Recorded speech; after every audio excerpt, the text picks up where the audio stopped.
우리 인생에 대한 여러 가지 비유가 있습니다. 인생을 비유하는 것이 있는데요. 마라톤을 인생에 비유하는 사람이 있기도 합니다. 그런데 어떤 분들은요, 우리의 인생을 산에 비유하기도 합니다. 산을 오르는 과정, 이 등반 과정이 우리의 인생과도 같다라고 이야기하시는 그런 분들이 있습니다. 물론 산을 오르는 것은 우리의 인생과 많은 부분에서 닮아 있습니다. 숨이 그냥 턱까지 차올라가는 그 산을 오르는 과정이 얼마나 힘이 듭니까?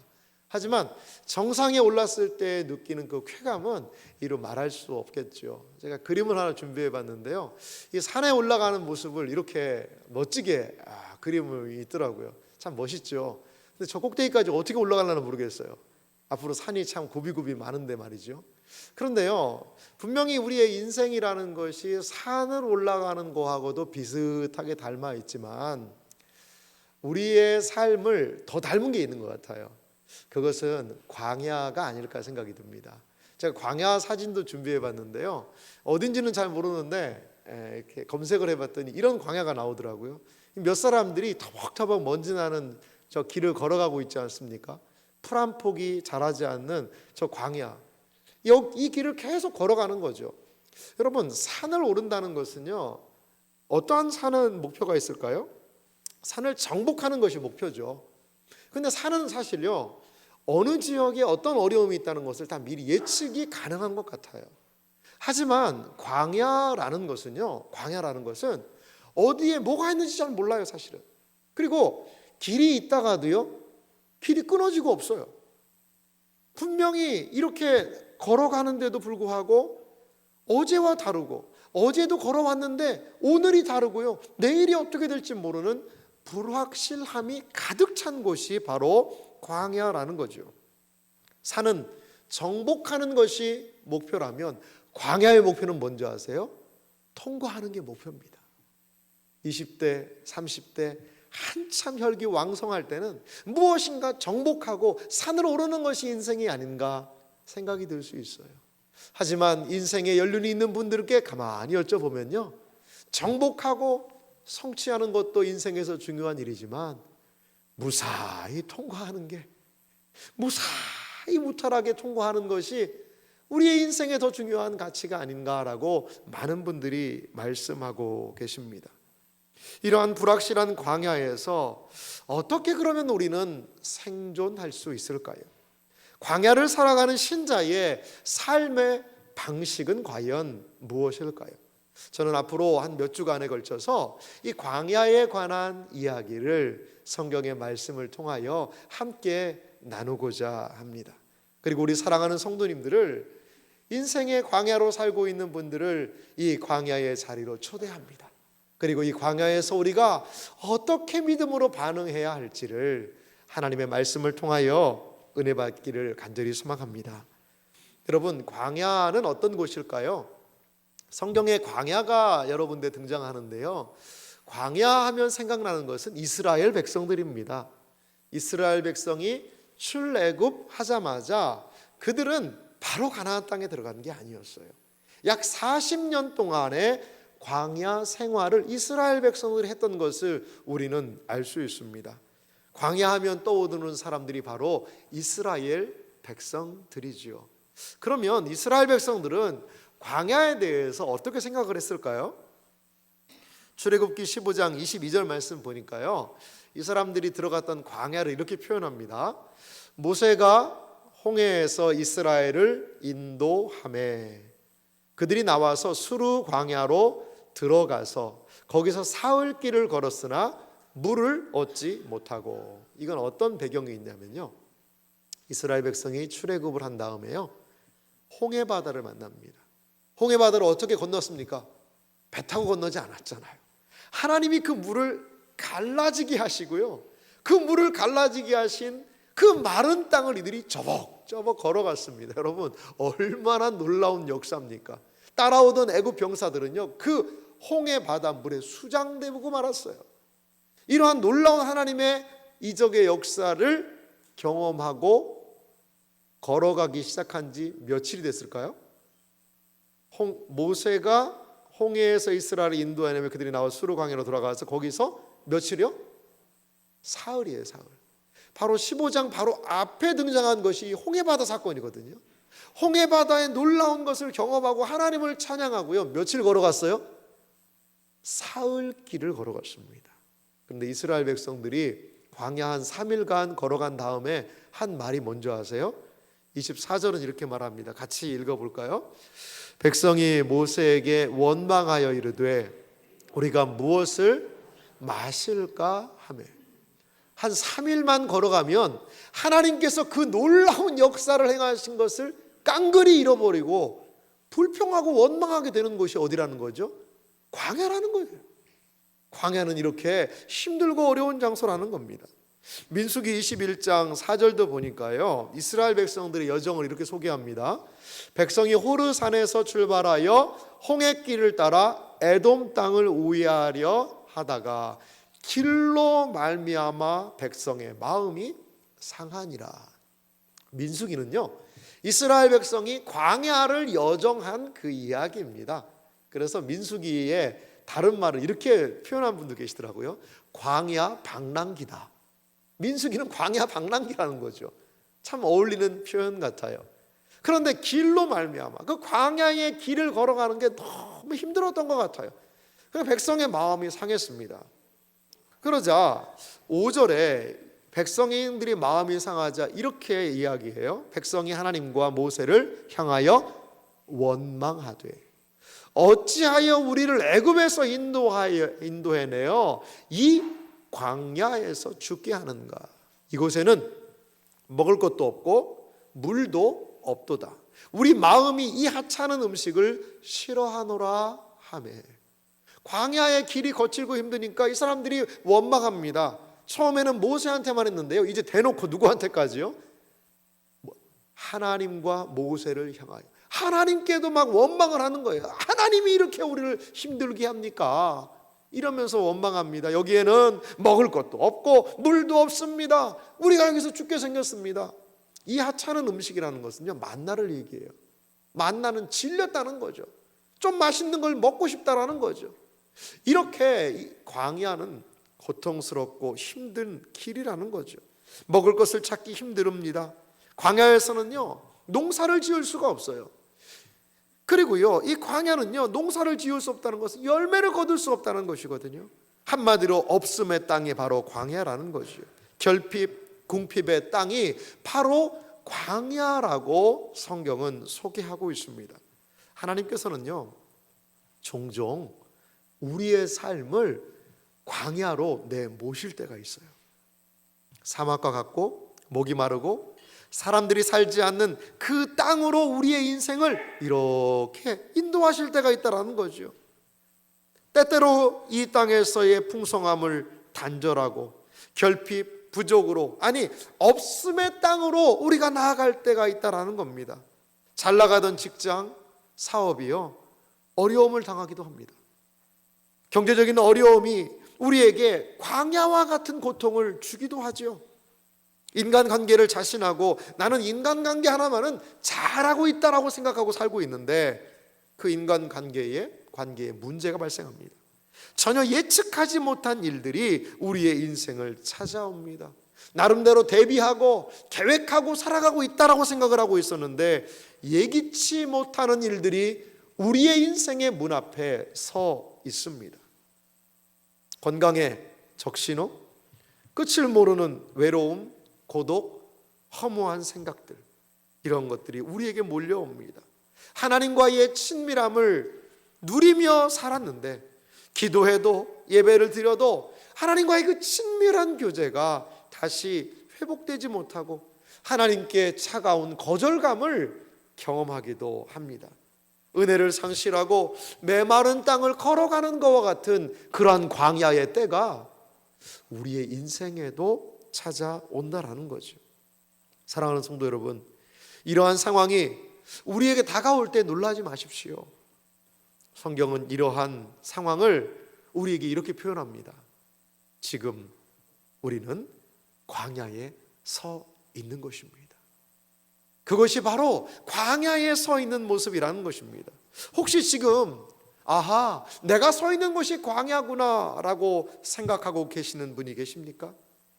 혹시라도 나는 아직 광야에 들어간 것까지는 아닌 것 같은데 라는 생각이 드십니까? 하지만 광야는 불현듯 우리의 인생에 찾아올 수 있다는 것을 기억해야 합니다. 오늘 이 광야의 이야기는 우리 모두에게 필요합니다. 광야와 같은 삶을 사는 이에게는 지금 서 있는 광야의 의미가 무엇인지를 알려줄 것입니다. 아직 광야에 들어가지 않은 분들에게는 광야에 대한 선 지식을 우리에게 제공할 것입니다. 광야와 같은 삶을 살아가며 과연 우리가 기억할 것은 무엇일까요? 첫 번째로 광야에서의 생존을 위해 우리가 기억할 것이 있습니다. 그것은 바로 광야는 목적이 아니라 과정이라는 것입니다. 과정이라는 거예요. 하나님은 우리의 인생에 광야를 때로 두실 때가 있어요. 이스라엘 백성이 광야에 놓여 있을 때가 있었지요. 하지만 그것은 하나님께서 우리를 광야에 두신 것은 그것이 최종적인 목적은 아니라는 겁니다. 광야를 통하여 하나님께서 목적하신 바가 어디일까요? 그것은 바로 가나안 땅이었어요. 약속의 땅이었어요. 젖과 꿀이 흐르는 땅이었다는 거죠. 광야는 결코 목적이 될 수 없습니다. 하나님은 광야를 우리의 인생의 목적으로 만들어 놓지 않으셨습니다. 오늘 신명기 8장 1절 말씀을 다시 한번 보시겠습니다. 내가 오늘 명하는 모든 명령을 너는 지켜 행하라. 그리하면 너희가 살고 번성하고 여호와께서 너희의 조상들에게 맹세하신 땅에 들어가서 그것을 차지하리라. 오늘 이 신명기의 말씀을 통하여서 하나님의 사람 모세는 이스라엘 백성을요 40년 광야의 여정을 걸어온 이스라엘 백성을 모압 평지라는 곳에 다 모아놓았어요. 그리고 40년 걸어왔던 광야의 의미가 무엇인지를 이들에게 지금 알려주고 있습니다. 이제 모세는 죽을 거고요. 이제 이들은 요단강을 건너서 가나안 땅에 들어가기 직전입니다. 그러면서 이들에게 모세는 설교하는 겁니다. 지나온 광야의 의미가 무엇이냐? 그것은 광야 자체가 목적이 아니라 바로 하나님께서 너희 조상에게 맹세하신 땅에 들어가서 차지하기 위한 과정이 지난 40년의 광야의 모습이었다는 거죠. 이스라엘 백성들은요 광야의 여정을 시작하면서 조금은 잘못된 광야에 대한 생각을 했습니다. 이스라엘 백성은 광야에 대해서 좀 잘못된 생각을 했기 때문에 광야에서 원망하고 불평했던 것을 볼 수가 있어요. 자, 이스라엘 백성들이 가졌던 광야에 대한 잘못된 생각은 무엇이었을까요? 첫 번째는요, 광야를 신속히 지나갈 수 있다라고 생각한 것입니다. 이스라엘 백성은요, 출애굽을 하면 바로 가나안 땅으로 들어갈 수 있다라고 그들은 생각을 했어요. 사실 가나안 땅까지 길게 잡아도 한 달 정도만 걸어가면 갈 수 있다라고 그럽니다. 그런 거리입니다. 그런데 그런 거리를 무려 얼마나 걸어갔죠? 40년을 걸어갔어요. 그러니까 이 사람들에게는 충격이 온 겁니다. 바로 신속하게 광야를 지날 수 있었는데 하나님께서는 가까운 해변길로 가게 하지 않으시고 광야의 길로 우회를 하셔서 이들을 40년간 광야 생활하게 하셨다는 거죠. 여러분, 광야는 신속히 갈 수 있는, 내가 그냥 빨리 이 과정을 지나가고 싶다면 지나갈 수 있는 그런 곳은 아닌 것 같아요. 두 번째, 이스라엘 백성이 광야에 대해서 잘못 생각한 것 중에 하나가 있는데 그것은 무엇이냐면요, 광야의 기간이 좀 길어지다 보니까요 약속의 땅에 들어갈 수 없구나라고 이들이 생각했다는 거죠. 쉽게 말하면 광야 생활이 길어지니까 무엇을 상실한 거죠? 목표를 상실한 겁니다. 소망을 상실한 겁니다. 희망을 상실해 버렸다라는 거죠. 여러분, 소망을 상실하고 광야에서 목적을 상실하면 어떻게 될까요? 유리하고 방황하게 되는 것입니다. 목적을 상실하면 지금의 이러한 과정, 광야가 왜 나한테 있는지에 대한 것을 잃어버리고 방향을 상실하게 되는 것이죠. 제가 군 생활을 좀 했는데요, 저는 신병교육대에서 군생활을 했습니다. 조교로 군생활을 했는데요. 군에 입대를 바로 하면 해당 부대에다 바로 보내는 것이 아닙니다. 훈련소라는 과정을 거칩니다. 제가 있을 때 한 6주 정도 훈련생들을 교육을 시켰는데요. 6주 동안의 과정을 열심히 합니다. 그래서 군인은 어떠한 태도를 가져야 되는지, 자세를 가져야 되는지, 개인화기, 소총에 대한 그러한 분에 조립하는 그런 기술, 총을 쏘는 법, 여러 가지 훈련을 하는 자세, 이런 것들을요 훈련소 6주 동안에 가르칩니다. 훈련소 기간을 잘 보내게 되면 어떻게 될까요? 군생활 잘할 수 있습니다. 아하, 군인이라는 것은 이러한 것을 하는 것이 군인이구나라는 그러한 군인으로서의 태도와 모습이 훈련소를 통하여서 만들어지게 되어 있습니다. 그래서 이제 그 다음에 자대로 가게 되는 거죠. 여러분, 하나님께서 이스라엘 백성에게 광야라는 과정을 거치게 하신 이유는 무엇일까요? 곧장 가나안 땅으로 인도하시면 더 좋을 텐데 왜 이 과정 광야를 이스라엘 백성에게 허락하신 것일까요? 그것은 광야를 통해 이스라엘 백성을 다루시고 가르치기 원하는 하나님의 의도가 있으셨다라는 거죠. 출애굽기 6장에 보니까요, 이스라엘 백성들의 애굽에 있을 때의 모습이 아주 적나라하게 드러납니다. 출애굽기 6장에 보니까 하나님께서 이렇게 말씀하셨어요. 그러므로 이스라엘 자손에게 말하기를 나는 여호와라. 내가 애굽 사람의 무거운 짐 밑에서 너희를 빼내며 그들의 노역에서 너희를 건지며 편팔과 여러 큰 심판들로서 너희를 속량하며. 이게 누구 말이죠? 하나님 말씀이에요. 모세에게 가서 나는 여호와다, 이스라엘 자손에게 말해라라고 이야기를 하고 계세요. 7절은 이어서 이렇게 말합니다. 너희를 내 백성으로 삼고 나는 너희의 하나님이 되리니 나는 애굽 사람의 무거운 짐 밑에서 너희를 빼낸 너희의 하나님 여호와인 줄 너희가 알지라. 아멘 아닙니까? 할렐루야 아닙니까? 하나님이 만약에 여러분 찾아오셔서 이런 말씀하신다고 생각해 보세요. 너 지금까지 고생 많이 했다. 그 고생한 곳에서 내가 건져내고 내가 하나님인 것을 만방에 내가 알려주마 라고 하면 할렐루야 아멘 할 거 아니겠어요? 그런데요, 이스라엘 백성들은요 할렐루야 아멘 하지 않습니다. 출애굽기 6장 9절 그 밑에 내려가 보니까요 이스라엘 백성들의 반응이 있는데요, 같이 한번 읽어볼까요? 함께 읽습니다. 모세가 이와 같이 이스라엘 자손에게 전하나 그들의 마음의 상함과 가혹한 노역으로 말미암아 모세의 말을 듣지 아니하였더라.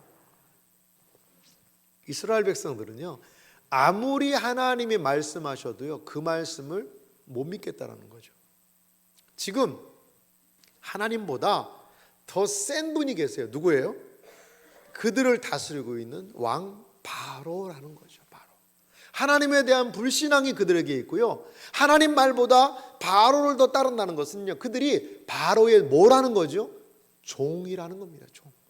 바로의 종살이를 하고 있는 거죠. 바로의 종이 되어서 바로의 말을 하나님 말보다 더 듣고 있다라는 거죠. 그들의 노예에 대한 노예 근성, 그리고 하나님에 대한 불신앙, 이것을 해결하는 곳이 있습니다. 그것이 어디일까요? 그게 바로 광야입니다. 광야예요. 하나님께서는 이스라엘 백성의 하나님에 대한 불신앙과 그리고 노예 근성을 해결하기 위하여서 이스라엘 백성을 광야로 내모셨다라는 거죠. 광야는 어떤 곳입니까? 광야는 철저하게 하나님만을 바라보고 하나님만을 의지하는 장소가 광야입니다.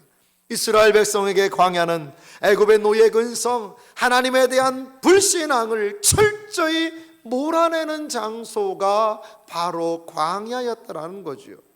그런데요, 이 40년의 광야 생활을 통과한 이스라엘 백성들이요 여호수아서에서 하는 놀라운 고백이 있습니다. 40년 광야 생활을 마친 이 여호수아 앞에 서 있는, 이제 약속의 땅을 향하여 나아가는 이스라엘 백성들의 목소리를 여러분 들어보시기 바랍니다. 여호수아 1장 16절인데요 그들이 여호수아에게 대답하여 이르되, 이건 이스라엘 백성들의 말입니다.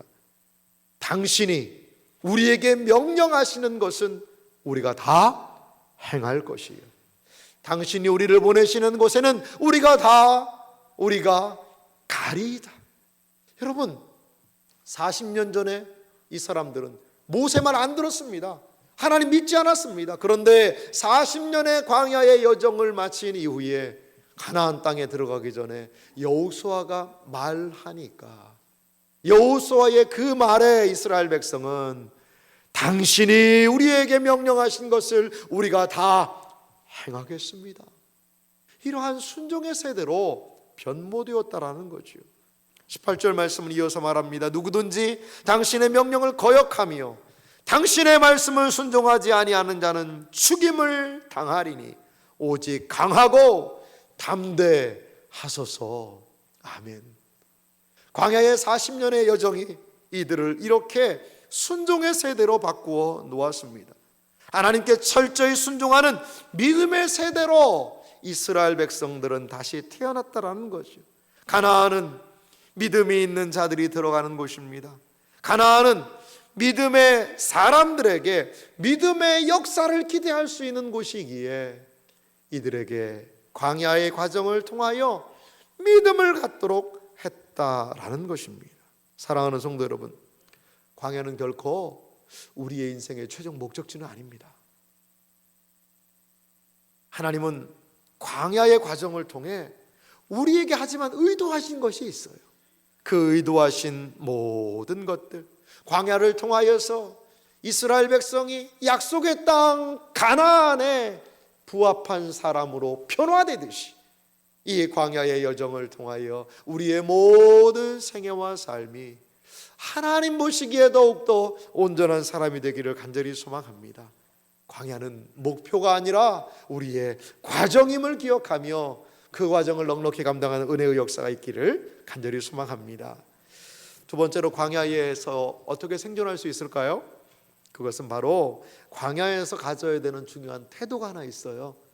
그것은 무엇이냐? 바로 광야는 마음을 낮추는 시험의 장소라는 것입니다. 광야를 지나가는 사람이 가져야 되는 태도를 오늘 신명기 8장 2절은 이렇게 우리에게 말합니다. 우리 같이 읽어볼까요? 함께 있습니다. 내 하나님 여호와께서 이 40년 동안에 기억하라. 이는 너를 낮추시며 너를 시험하사 내 마음이 어떠한지 그 명령을 지키는지 지키지 않는지 알려 하심이라. 아멘. 광야의 환경은요, 우리의 모든 경험과 지식을요 무력화시킵니다. 이스라엘 백성들이 400년 동안 종살이하면서 했던 건 뭘까요? 그들은 농사지었습니다. 관계 수로를 통해서 거기에서 농사를 지었던 사람들이에요. 여러분, 근데 광야에서 농사 지을 수 있습니까? 광야는 농사 지을 수 없는 땅이에요. 농사는 못 짓습니다. 여러분, 광야에서는요 모든 지금까지의 경험, 지식이요 무력화되는 것이 바로 광야라는 거죠. 여러분, 사람들이 기도를 잘 안 할 때가 참 많아요. 왜 기도하지 않을까요? 기도하지 않아도 적절하게 살 수 있기 때문에 기도하지 않습니다. 기도하지 않아도 삶이 그럭저럭 굴러갑니다. 믿을 구석이 있기 때문에 기도하지 않는 것이죠. 하지만 광야에 들어서면 이야기는 달라집니다. 광야에서 우리의 모든 경험과 지식이 무력화되듯이 광야에 들어가게 되면 우리는 우리의 모든 것들을 기대하고 의지할 수 없다라는 거죠. 성경은 광야에 대해서 예레미야 2장 6절에 이렇게 표현하고 있습니다. 광야가 어떤 모습인지요, 이 말씀을 통해 잘 한번 살펴보시기 바랍니다.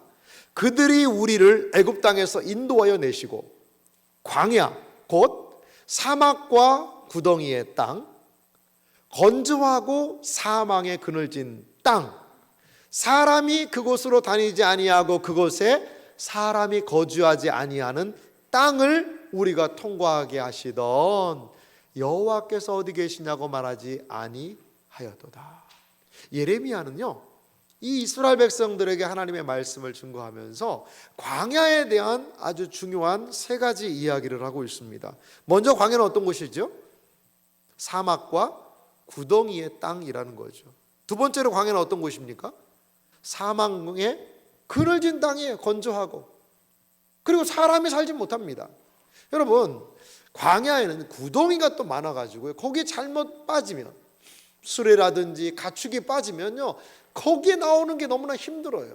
수많은 시험들이 기다리고 있다는 거죠. 목이 마릅니다.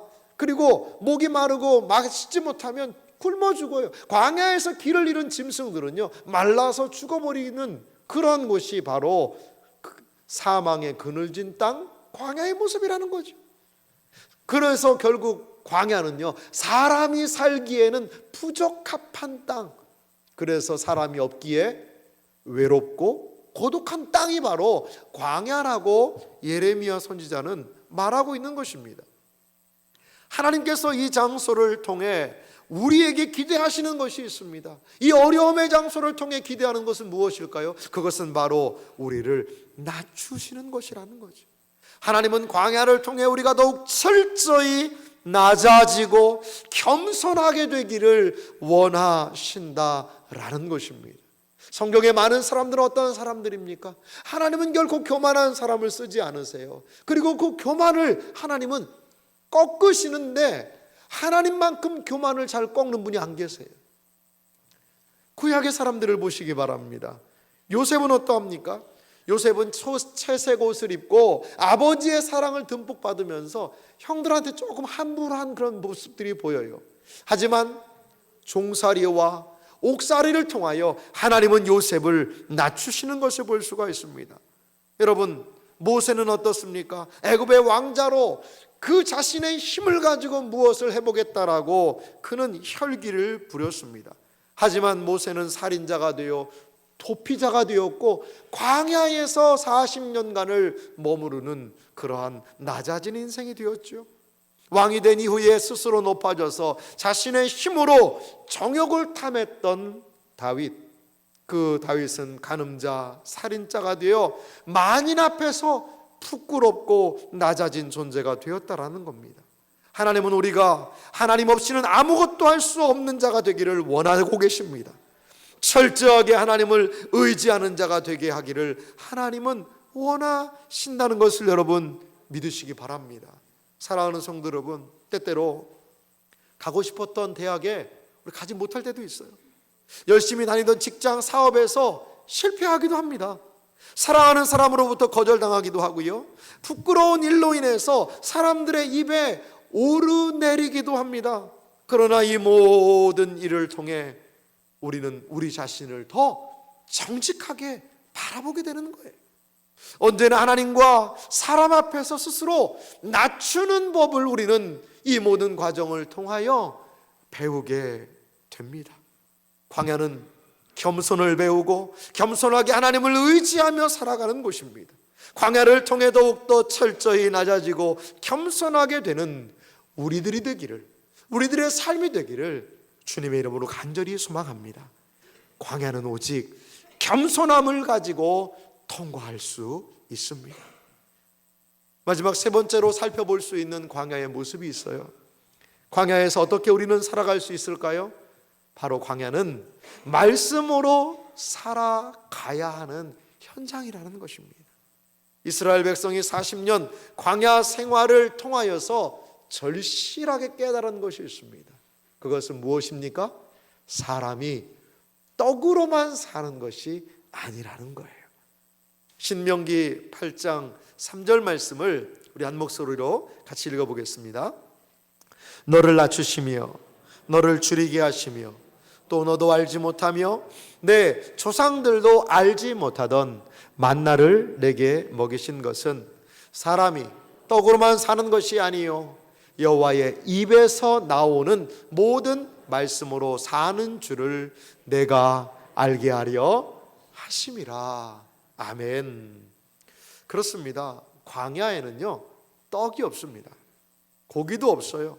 하지만 하나님께서 이끄시는 말씀은 광야에서 어떻게 살아야 하는지를 우리에게 알려주고 있습니다.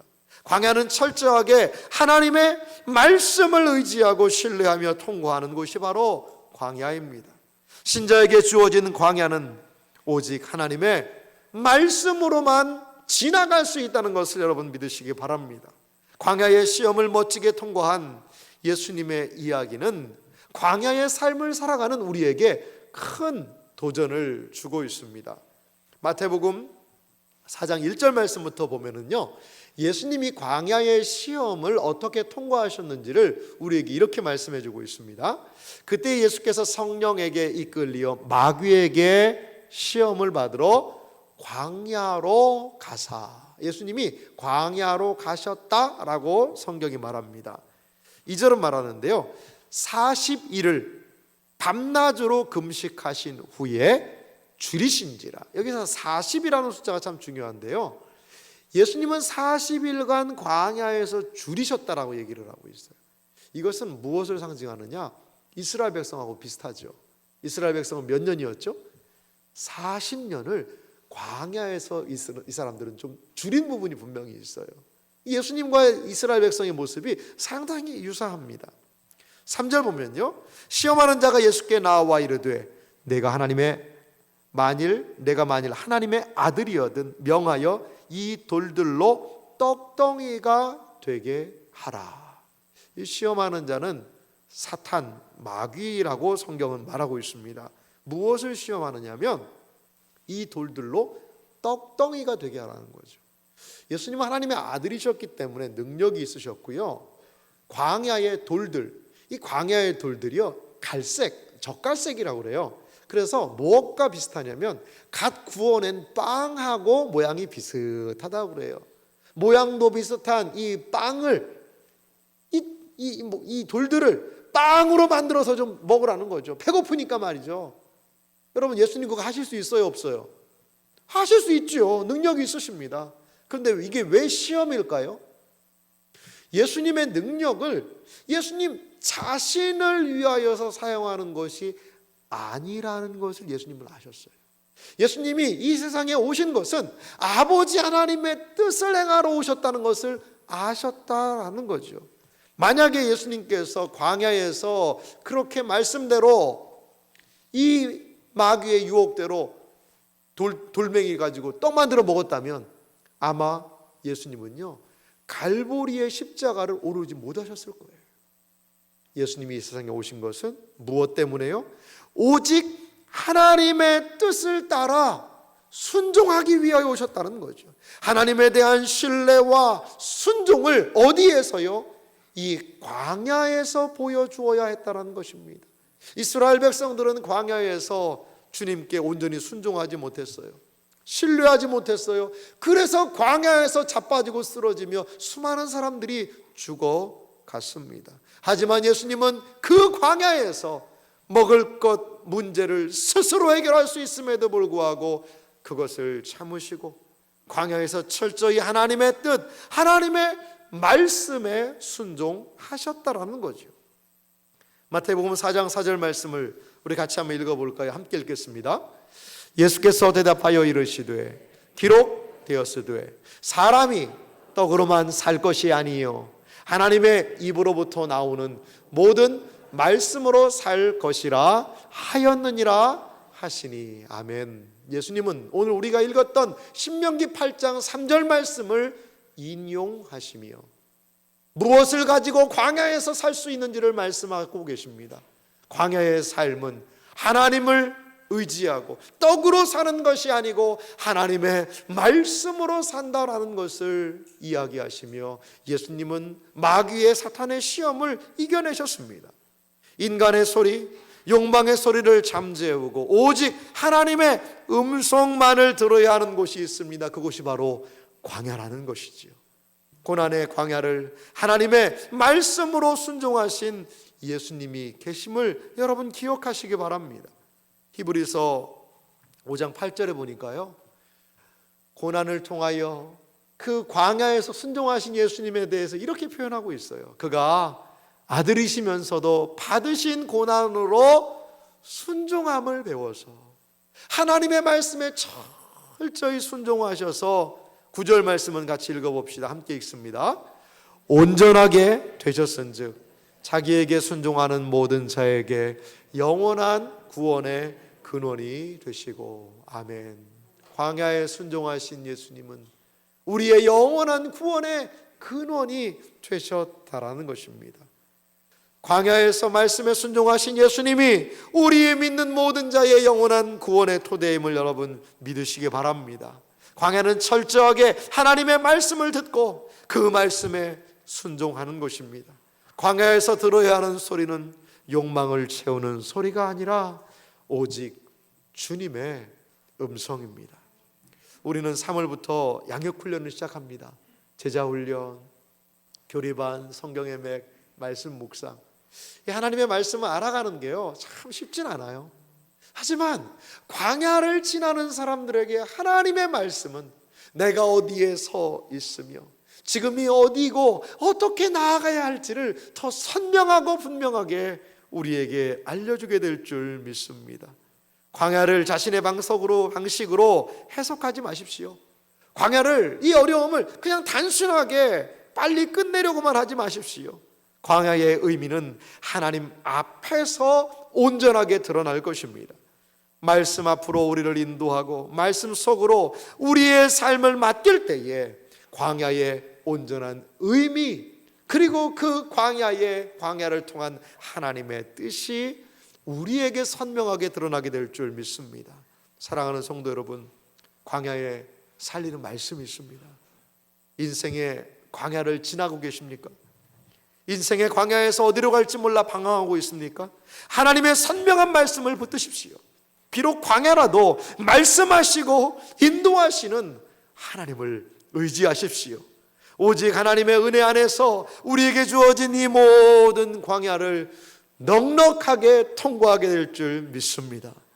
광야는 말씀이 살리는 곳이며 말씀으로 살 수 있는 곳입니다. 하나님의 말씀이 광야를 살아가는 우리 모두에게 충만하게 임하시기를 주님의 이름으로 축원합니다.